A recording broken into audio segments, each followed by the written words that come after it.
Gaano ka-importante sa lalaki ang matigas? Anong mas gusto mo? Loloban o lalabasan? No comment, di ko yan. Hindi niya kinakaya, hindi niya kinakaya. Oh yeah, daddy! What's up, mga kaibigan? Mamala pa po.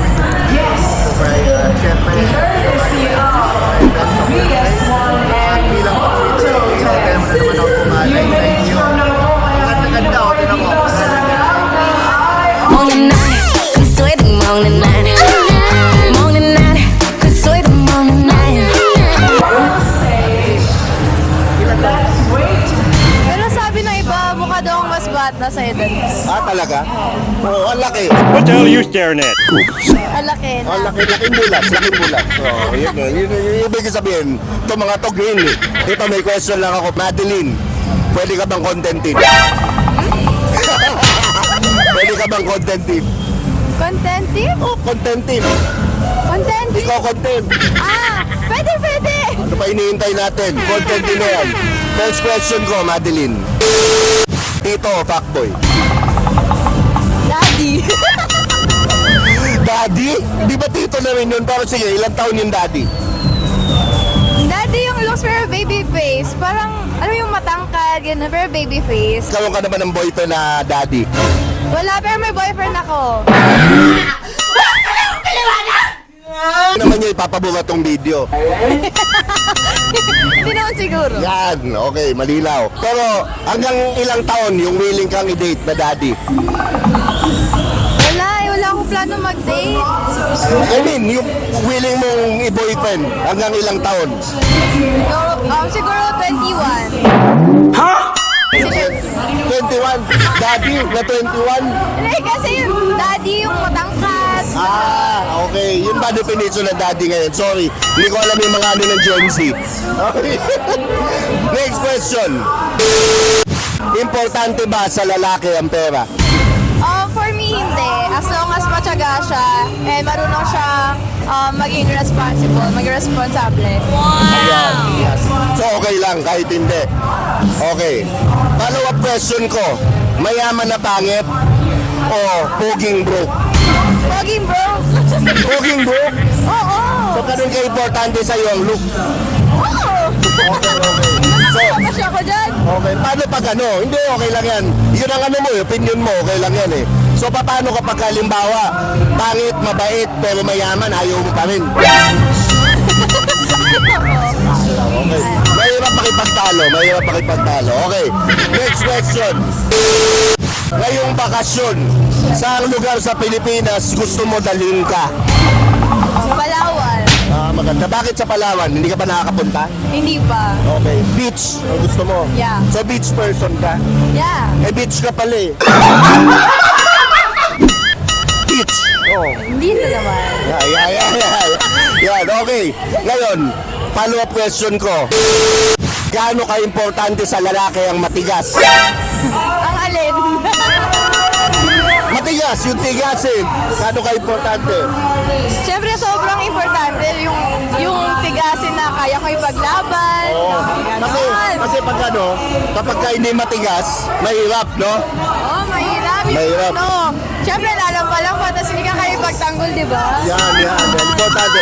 Next question. Ano ang wildest request sa'yo ni baby boy sa bedroom? Wala kaming ganun, mabait kami. Mabait? Oo. Gaano ka bait? Rate pa mo. Okay. Sige. Kapag nag-aalmusal ka, anong una mong kinakain? Hotdog o itlog? Almost. Tinapay.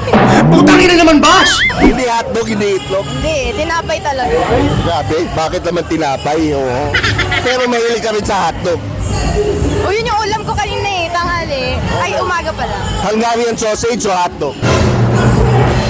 Tender juicy hotdog. Yan, okay. Mas masarap. Oo. Yan. Okay, next question. Halimbawa, may magnanakaw, di ba?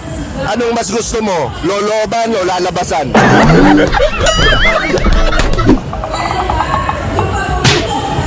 Lalabasan pa, di kayo manakawan. 10,000! Sa Shopee. Yan. tamang sagot yan. Di ba dapat lalabasan? Mas masarap yun, di ba? Oh, yun ang ano dapat. Ano ba iniisip mo? Grabe ka, ha? Wala ah. Natatawa lang ako sa tawa mo eh. Ayun, ayun. Next question. Bawa magiging lupa ka. Anong klaseng lupa ka? Mamasa-masa o tuyo? No comment. Hindi niya kinakaya. Pero, anong mas prefer mo? Halimbawa lang. Ayun na lang. Tuyo na lang. Ay, mahirap tumubo halaman nun pagka tuyo. Okay. Alright, last question. Kung magiging motor ka, okay, paano ka dapat birahin? Malakas ba o saktuan lang na bira? Saktuhan. Saktuan lang. O para hindi ma-aksidente.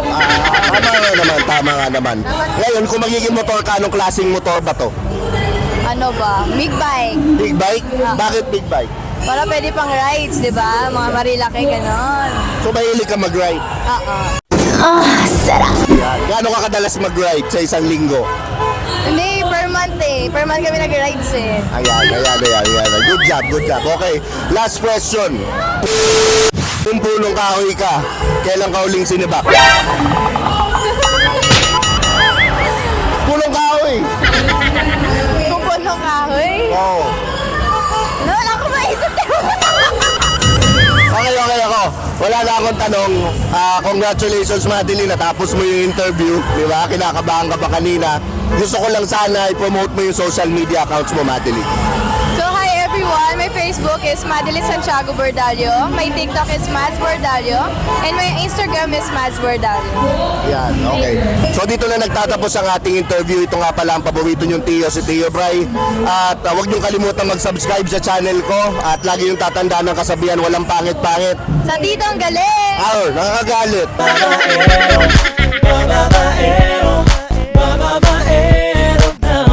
Babaero daw ako. Sinong may sabi? Magkakanding labi. Di naman totoo. That's bullshit, man. Puro imbento. Sari-saring kwento. Basta't sa'yo lang ako. At alam mo yun. Puro imbento. Sari-saring kwento. Basta't sa'yo lang ako. Sabi ko na ikaw nga ay paning. Ikaw nga ay paning. Ikaw nga ay paning. Di naman sa hotel nag-check-in. Di naman nag-check-in. Nag-check-in. Babaero daw ako. Overtime eh. Tagal ng meeting. Babaero daw ako. Ang traffic. Grabe. Babaero